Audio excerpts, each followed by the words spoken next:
Olá pessoal, esse é o podcast sobre o meu acervo, sobre itens da minha coleção e sobre a minha vida. Meu nome é Sérgio Eduardo e vou falar do DVD do filme Silêncio dos Inocentes, que veio com um livreto da coleção Cinemateca Veja, lançado nos anos 2008 e 2009. Agora, com minhas curiosidades, opiniões e história desse DVD, tudo com detalhes que podem prejudicar a experiência de quem ainda não tem assistido. Começando, não vou mencionar tantas curiosidades sobre o filme, porque vários podcasts muito bons já estão falando sobre Silêncios Inocentes e não quero ser redundante. Não só podcasts, como existem muitos vídeos, pequenos documentários, o filme é muito icônico, histórico, faz 30 anos que ele foi lançado, agora em 2021, já fez 30 anos, ele foi lançado no começo do ano. Existem muitas histórias, então não vou entrar em tantas curiosidades, porque são muito acessíveis e algumas histórias são bem famosas, então seria bem redundante, né? Mas vou mencionar aqui, pelo menos nesse bloco, bastante o Oscar. E os indicados daquele ano que o Silêncio dos Inocentes ganhou, porque é uma boa maneira de contextualizar, comparar outros títulos, ter uma noção do que o mundo pensava na época e até como recomendação citar esses títulos, né? Tanto para vocês que têm interesse por algum filme, como para mim mesmo, pois me deu vontade de ir atrás de obras que se comunicam com o filme de alguma forma. E eu não sei explicar direito, né? É um fascínio que eu tenho por Oscar, mas eu acho que tá muito ligado ao fato de você colocar filmes um do lado do outro, você comparar filmes. É impossível você comparar filmes, é impossível você fazer uma métrica, não é uma corrida, né? Não é uma Olimpíadas, né? Não é algo objetivo, mas é muito interessante você colocar filmes lado a lado, porque cada filme tem sua história, e você compara histórias, e você compara mentalidade de diretores, você compara atores. Eu acho isso muito interessante como às vezes um filme é muito bom perto do outro, às vezes um filme é muito ruim perto do outro, às vezes os filmes são muito diferentes, são dois universos diferentes, né? Se você pensar que um produtor ou um diretor ou até o roteirista, enquanto escreve o filme, é um deus daquele universo que ele está criando. Então, dois filmes são dois universos e cada autor seriam dois deuses diferentes, e eu sempre acho muito interessante isso, né? E até como mercado mesmo. Você fala no título de um filme e você pensa no pôster do filme. E você pensa como mercado, como produto cultural, produto consumível, limitado. É interessante você... É até meio cruel, né? Você, como pessoas que falam sobre filmes, colocar, ser tão banal a respeito de filmes, sendo que eles deram tanto trabalho para ser feitos, eles foram tão difíceis de conseguir ser feitos e partiu de ideias que saiu de ideias para ser concretizado vir até nós de maneiras tão difíceis, né? Mas mesmo assim, reduzir ao ponto de produto é interessante, é bem legal, e eu não sei explicar exatamente porquê. Como eu disse, em 2021 comemora-se 30 anos do lançamento do filme, que estreou oficialmente nos Estados Unidos no dia 14 de fevereiro de 1991. Isso é, o Dia dos Namorados, nos Estados Unidos, do Valentine's Day. Um filme bem menos, entre aspas, de casal do que Deadpool, por exemplo, que se gabou tanto de ter sido lançado na mesma data. Deadpool, lembro que fez muitas cartazes promocionais, meio que de trollagem, falando esse é um filme perfeito para o Dia dos Namorados, né? A intenção da Orion Pictures, a produtora do filme, de Silêncios dos Inocentes, era lançar no segundo semestre de 1990, mas eles adiaram para focar as atenções em Dança com Lobos, a fim de divulgá-lo para as indicações do Oscar no ano seguinte. E não só Dança com Lobos ganhou o prêmio principal da Academia em março de 91, como também, mesmo com o lançamento de Silêncios Inocentes em fevereiro, este filme ainda teve forças para 7 indicações ao prêmio, no começo de 92, sendo um dos 3 únicos filmes em mais de 90 edições do Oscar a ganhar nas 5 categorias principais. Isso é, categorias principais: filme, direção, ator, atriz, roteiro adaptado, né? Falando primeiro pelo ator Anthony Hopkins, com menos de 20 minutos em tela, interpretando Hannibal Lecter, levou o melhor ator em cima de Robin Williams por Pescador de Ilusões, em cima de Robert De Niro por Cabo do Medo e Warren Beatty por Bugsy. Um parênteses por Oscar So White daquela época, né? Mas também, que batalha de gigantes, né? Também tinha aquele ano concorrendo, sendo indicado também, junto com todos esses nomes, o ator de Príncipe das Marés, que fez junto com Robert De Niro Cabo do Medo, Nick Nolte. Realmente esses 5 nomes muito grandes, né? Então Hopkins conseguiu vencer eles. Hopkins sendo premiado novamente em 2021 pelo filme Meu Pai. Judy Foster venceu pela 2ª vez a categoria de atriz principal, sendo a primeira vez pelo filme Acusados, de 1988. Agora em 91, ela superou a dupla de Thelma e Louise, Geena Davis e Suzy Sarandon. Também ganhou de Laura Dern por Noites de Rose e Bette Midler por Para Eles com Muito Amor. Jonathan Demme venceu melhor direção, única indicação na carreira, dos já então consagrados vencedores Oliver Stone e Barry Levinson. E também ganhou de Ridley Scott, que até hoje nunca venceu. E também do estreante e hoje falecido John Singleton por Boys in the Hood, a primeira indicação de um diretor negro ao prêmio da Academia. Ted Tolley venceu por roteiro adaptado, ganhou de Oliver Stone por JFK e Agnieszka Holland pelo excelente Europa. Os outros 2 filmes a vencerem essas 5 categorias foram Aconteceu Naquela Noite, de Frank Capra, em 1934, Uma Estrela no Ninho, de 1975. Silêncio dos Inocentes ficou por 5 semanas em primeiro lugar nas bilheterias e foi o 4º filme que mais arrecadou em 1991, sendo os outros Exterminador do Futuro 2, Robin Hood, do Kevin Costner, e Esqueceram de Mim, com Macaulay Culkin. Chegou aos cinemas brasileiros em maio de 91 também. Gostaria de recomendar, agora que eu falei tanto de Oscar, o canal Meu Tio Oscar, que eu acho muito legal. O canal no YouTube, eu acho muito boa toda a análise que eles fazem, os convidados que eles chamam. Ele fala muito, faz vídeos muito bons a respeito do tema do Prêmio da Academia, né? Eles ainda não fizeram o ano de 1991. Ele pega certo ano específico e debate a cerimônia daquele ano e compara os filmes e fala sobre todo o clima da época. Eu recomendo muito esse canal, Meu Tio Oscar. Façam esse podcast chegar até o Felipe Aureliuk, se não for pedir muito. Essas informações todas que eu disse sobre o Oscar são repetitivas e com certeza foram ditas em exaustão todo esse ano, mas elas impressionam até hoje. Pelo menos me impressionam até hoje. Às vezes percebemos o impacto do filme mais em suas consequências e no terremoto causado por sua passagem do que hoje pelo filme em si.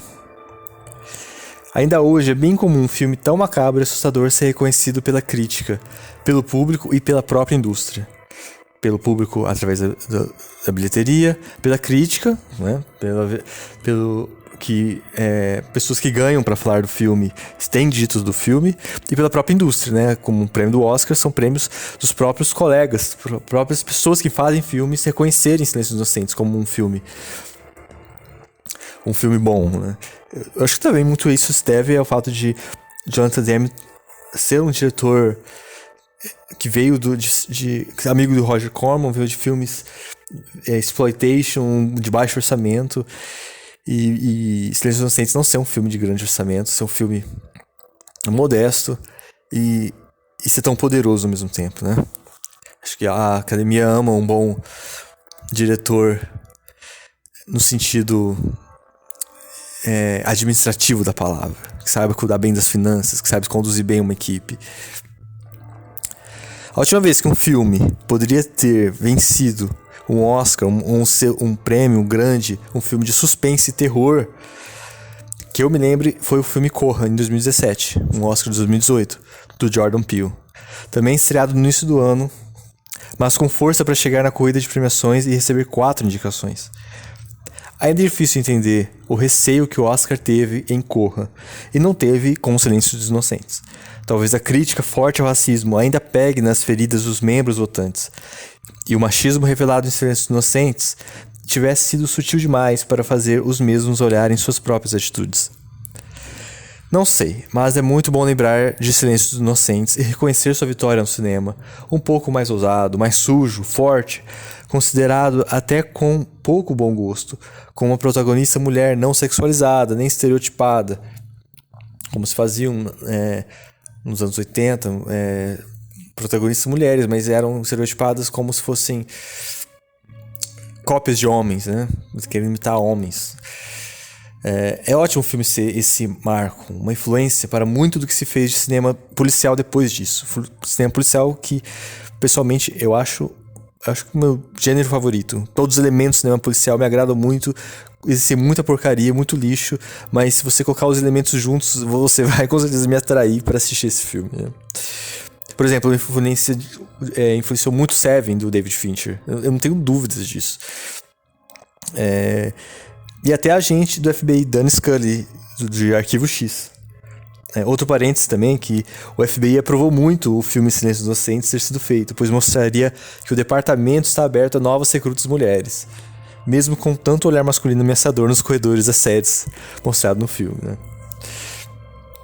E por isso, nos lamentamos com a derrota de Corra no Oscar. Pelo menos eu me lamento. Um filme que poderia ser reconhecido em sua própria época. Aí sai a importância do Oscar. Um exemplo, né?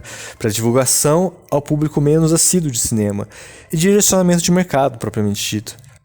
Sem esse reconhecimento, a gente torce para que o filme, mesmo assim, alcance as pessoas, que um crítico de cinema com grande influência divulgue e exalte seus méritos, ou que um ou outro artista se inspire e dê os devidos créditos.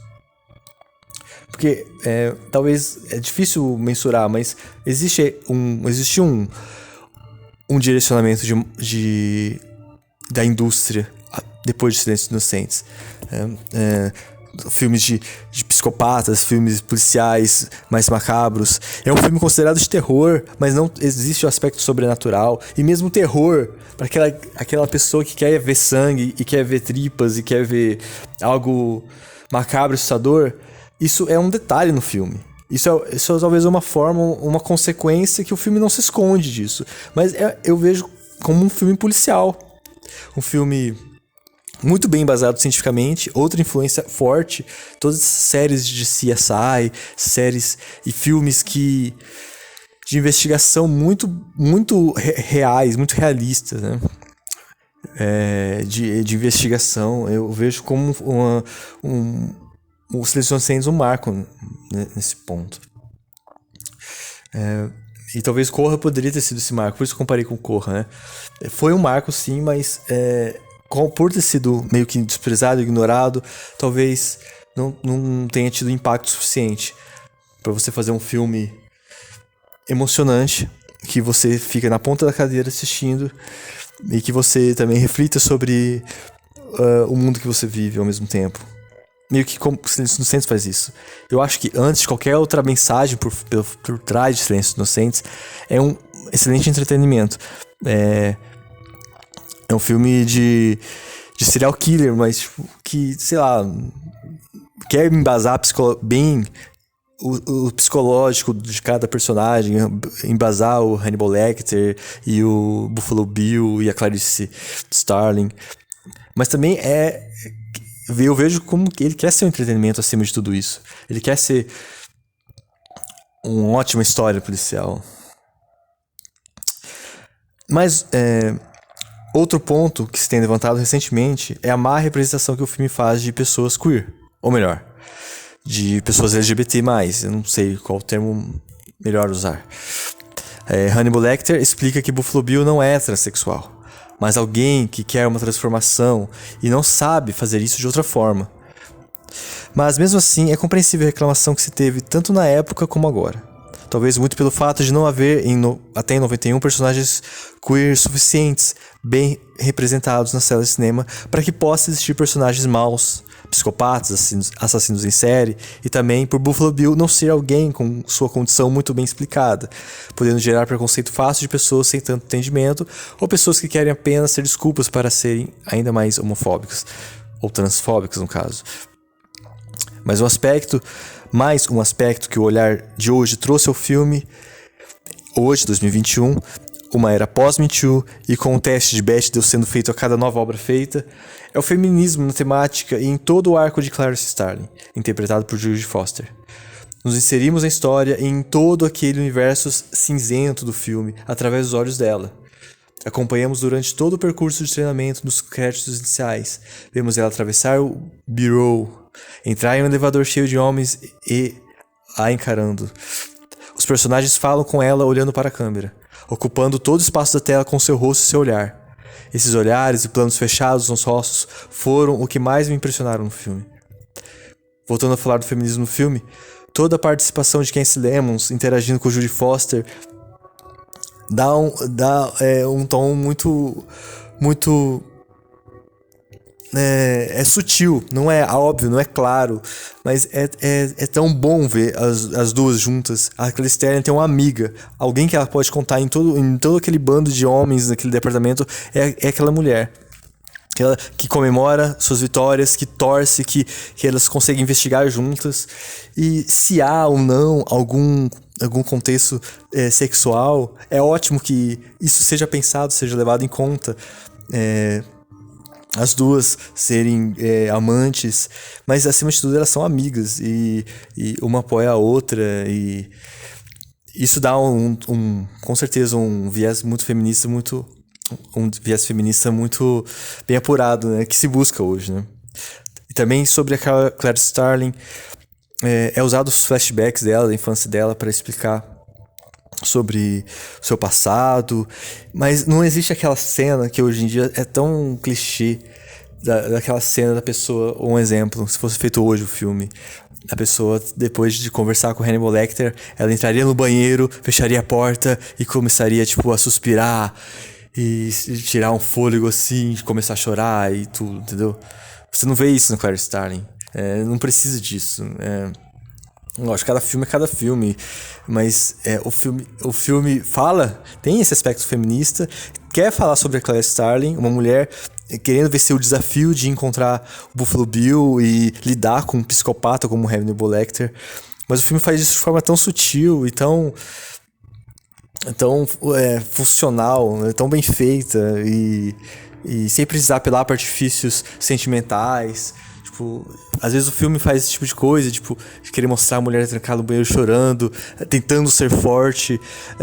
Às vezes o filme faz isso mais pra, olha só como nós estamos preocupados com a mente de uma mulher.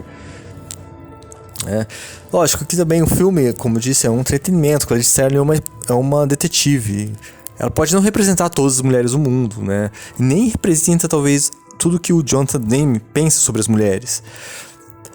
Mas nós, como público, gostamos de ver isso. Gostamos de associar, como que nos começos dos anos 90 conseguiam fazer, em algumas e certas obras pontuais, conseguiam fazer personagens boas, né? E como eu vi uma entrevista, não lembro agora de quem disse essa entrevista, mas a pessoa falou que construção de personagem é construção de história. É tão estranho você falar, esse filme não desenvolveu bem o personagem. Eu acho que quer dizer mais, não desenvolveu bem a história, porque personagem é história é personagem, não tem essa diferença. Então tudo que a gente conhece a Clarice Starling está no filme, não precisa a gente saber mais do que aquilo. Faltou desenvolver mais. Não faltou, tá lá no filme, entendeu? O personagem é a história, o personagem vive pela função da história. E nesse aspecto, o Clarice Starling no filme eu acho que é muito bem amarrado e muito bem feito. Esses são o meu breve pensamento sobre o filme. O filme, como eu disse, é meio macabro mesmo, é meio sinistro, mas ele ambienta muito bem aquele clima, todo aquele medo de quem pode estar ao teu lado, de o que pode acontecer na cabeça de uma pessoa, como pode existir monstros dentro de uma pessoa. Isso é muito bacana no filme.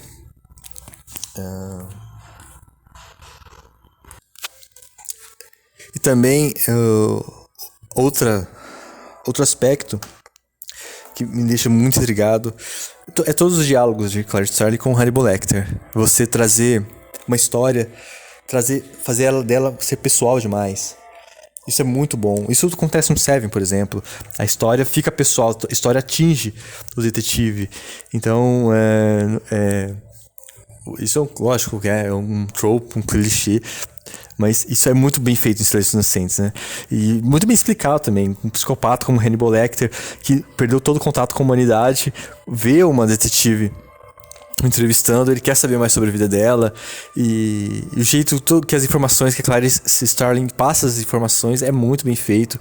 Eu acho toda essa trama muito legal, dá um tom muito profundo, de psicológico muito profundo. Eu acho que esse filme é excelente nisso, não pelo sangue exatamente, não pela crueldade das cenas, mas como que eles conseguem aprofundar psicologicamente, mesmo que não seja profundo de verdade, mas a sensação que dá é que sentimos a profundidade de conversas, de psicanálise da pessoa, e a Clarice contando o seu passado, e o Hannibal querendo juntar porque que é assim, e eles querendo construir o perfil de Buffalo Bill. É muito fascinante isso, né? E é outro aspecto que eu vejo bastante em outros filmes, como Seven, por exemplo. Isso é muito legal quando o personagem se envolve de tal maneira, ou a história, o que ele está investigando, envolve ele de certa forma. E muito de filme noir também, filme policial dos anos 40 e 50 de Hollywood. Enfim, esse filme não é à toa que ele perdura até hoje, não é à toa que as pessoas estão homenageando, que é realmente fascinante. E minha história com o filme é essa. Eu vi o filme há mais de 10 anos atrás, em 2010, quando eu comprei esta edição que eu estou falando hoje, sobre De Silêncios Inocentes, da coleção Cinemateca Veja.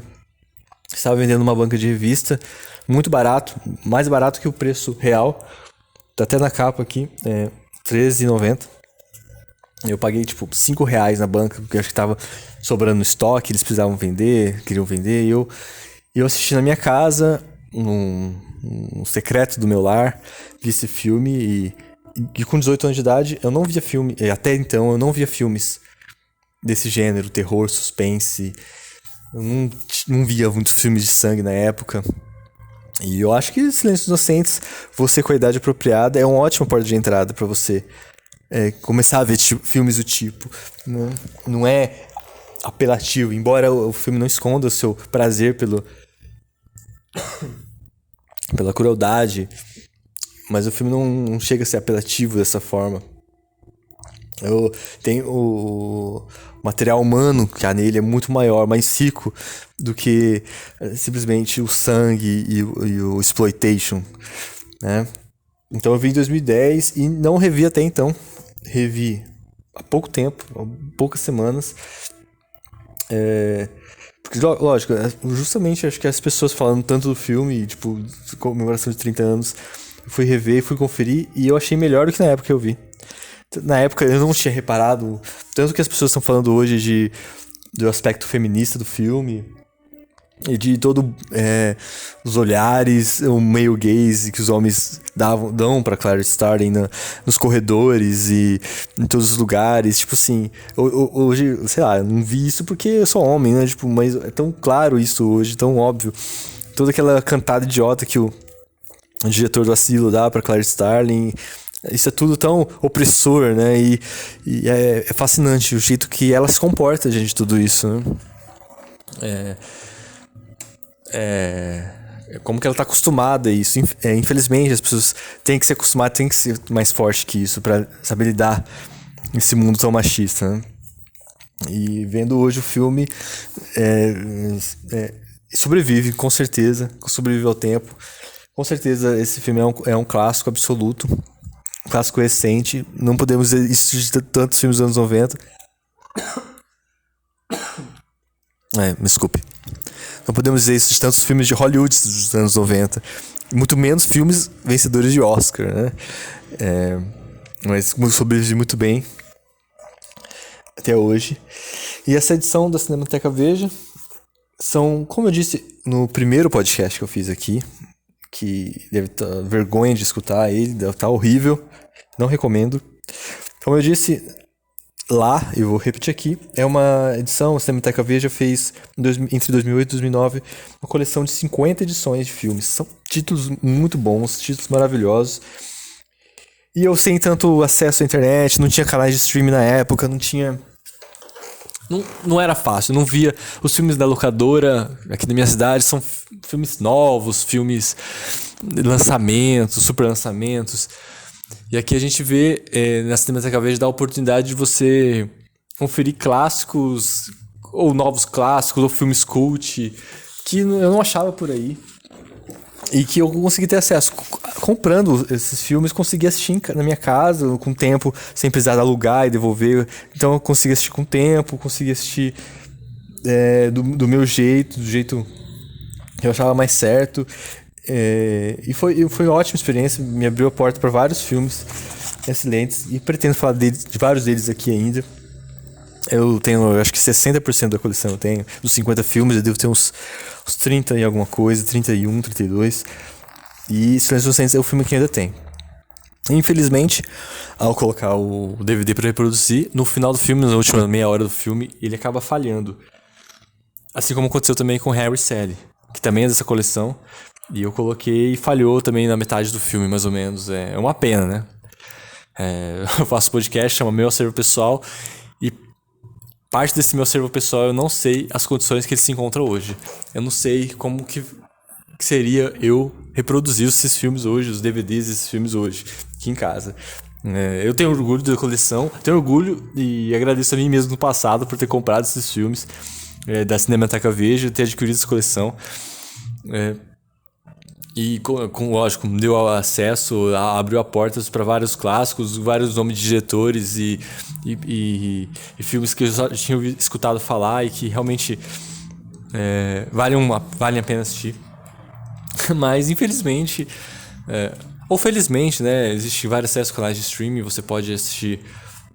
Tanto é que esse Silêncio Inocentes eu terminei de ver o filme no Telecine. Eu coloquei no Telecine, que ainda bem que eu tenho acesso. Eu terminei de assistir o filme pelo Telecine, não consegui assistir pelo DVD. No entanto, tem material extra nessa edição, mas é um material extra de 1 hora de um documentário sobre o filme, do make-off do filme, toda a história, que, tipo, acho que todo mundo deve saber, ou se não saber, é bom vocês irem atrás e conhecer, se vocês gostam do filme. Ir atrás de tudo como foi feito, que começou com Gene Hackman comprando os direitos do livro, se impressionando, Gene Hackman ia dirigir, aí pediu pro o roteirista escrever o roteiro e viu que ficou muito violento, e Jack Nicholson não, me desculpem, Gene Hackman decidiu, comprou os direitos do livro, pediu pra fazerem o roteiro, aí ele leu o roteiro e viu que foi muito violento e queria se afastar de projetos tão violentos, porque tinha feito Mississippi em Chamas. E tudo isso tá até no livro aqui da Cinemateca Veja. Eles contam várias curiosidades, bastidores e tudo isso. Contam tantos atores que poderiam interpretar Hannibal Lecter, Robert De Niro, e das atrizes que poderiam ser Clarice Starling, como Michelle Pfeiffer. E como chegou às mãos do Jonathan Demme, o filme, e toda essa história que é bem legal, tipo, é tão legal você ver a gênese do filme, assim, como que um clássico é formado, né? E toda a construção de personagem de Anthony Hopkins mostra no documentário também de 1 hora. A construção dele, a construção até do Glenn Scott fazendo Scott Glenn. Qual que é o nome do ator? Ele fazendo o personagem do policial também, ele se preparando pra ser o chefe da Clarice Starling, né? É muito legal isso tudo. Também nesse livro eles falam dão uma sinopse, dão curiosidades, dão dicas que o filme dá sobre quem é o assassino durante o filme. Falam também uma pequena biografia dos atores, né? Então não faria sentido fazer um livrinho desse hoje, sendo que você tem acesso ao Google, né? Mas dá uma pequena biografia dos atores, do diretor Jonathan Demme. Pra mim era um material riquíssimo na época, né? Hoje não sei se faz tanto sentido. Vale como pelo aspecto histórico. Você ter isso na coleção ainda. Infelizmente, o fato do DVD não rodar bem é um problema. Mas, lógico, não vou me desfazer do filme por isso, né? E eu não tenho as continuações, eu não vi o Hannibal do Ridley Scott. Assisti Dragão Vermelho há muito tempo atrás. O Dragão Vermelho do Edward Norton. E eu lembro que eu gostei, nunca mais revi, não sei se eu quero rever. O Dragão Vermelho do Michael Mann, que foi feito nos anos 80. Eu acho muito bom. Tão bom quanto esse filme, talvez não tão bom, sei lá, do nível desse filme, assim. Recomendo o Manhunter, do Michael Mann. Caçador de Homens, eu não lembro como se chama o filme. Mas é baseado, o filme do Michael Mann, baseado no Dragão Vermelho. E é isso, pessoal. Esse é o podcast sobre Os Silêncios Inocentes. Eu agradeço por escutarem até aqui. Se vocês quiserem, entre lá no Letterboxd, na rede social de cinema que eu tenho. Lá tem a lista dos filmes do meu server pessoal. Caso vocês queiram que eu comente sobre algum deles. Eu não tenho uma ordem, não fiz um esquema de que filme falar próximo, não fiz um planejamento a longo prazo, assim, dos filmes que eu pretendo conversar. Então eu estou aberto a sugestões. Também eu indiquei no podcast passado sobre o meu Medium. Ou a página que eu tenho no Medium é Sérgio Eduardo, ou Sérgio E.M. de Bortoli, né? No caso, Sérgio Eduardo é no Letterboxd, ou você procura por Sérgio EMD no Letterboxd. E também Sérgio EMD no Twitter. No Medium, eu tô já há algum tempo tentando escrever um texto lá para publicar sobre a carreira do Owen Wilson, que até pretendo fazer um podcast sobre ele e os filmes que ele fez com o Wes Anderson, que são os únicos filmes que eu tenho dele aqui em casa. Então é isso. Espero que tenham gostado do programa e entre em contato comigo se quiserem. Obrigado por estarem até aqui. Valeu e tchauzinho.